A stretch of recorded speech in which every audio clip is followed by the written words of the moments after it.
పుట్టపర్తి అంటే దేశం గర్వించదగ్గ ప్రదేశమన్నారు సీఎం చంద్రబాబు.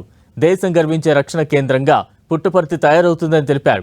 పుట్టపర్తిలో ఇవాళ కేంద్ర మంత్రి రాజ్నాథ్ సింగ్తో కలిసి 15,000 కోట్ల రూపాయలతో advanced medium combat aircraft defence ప్రాజెక్టుకు శంకుస్థాపన చేశారు. భవిష్యత్తులో దేశానికి ఏపీ రక్షణ కవచంగా మారనుందన్న సీఎం చంద్రబాబు రాయలసీమను రతనాల సీమగా మార్చే బాధ్యతను తీసుకుంటామన్నారు. ప్రధాని పొదుపు మంత్రంలో అందరూ భాగస్వామ్యం కావాలని పిలుపునిచ్చారు.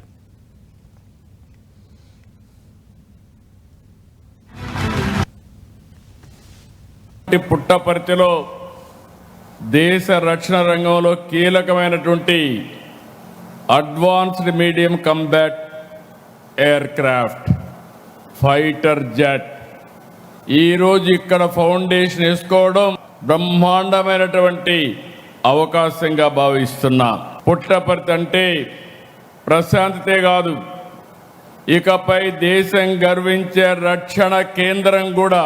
శ్రీహరికోట నుంచి అంతరిక్ష శక్తి, నాగాయ లంక నుంచి క్షిపణ శక్తి, విశాఖ నుంచి నౌకాదళ శక్తి, పుట్టపర్తి నుంచి వైమానిక రక్షణ శక్తితో దేశానికి ఏపీ రక్షణ కవచంగా నిలబడుతుంది.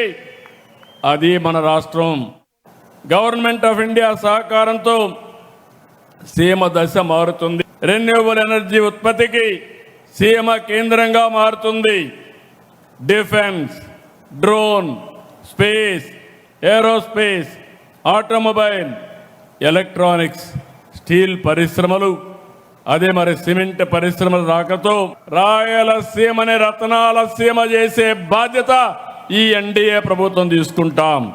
దేశానికి భద్రతే కాదు, ఆర్థిక భద్రత కూడా ముఖ్యం. ఇరాన్ అమెరికా యుద్ధం సెగ ప్రపంచమంతటా వ్యాపించింది. అనేక దేశాలు ఇప్పటికే పొదుపు చర్యలు చేపట్టాయి.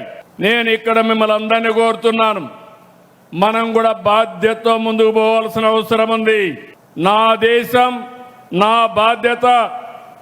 దీనితో ప్రతి ఒక్కరూ స్పందించాలి, ప్రతి ఒక్కరు కూడా భాగస్వాములు కావాలి.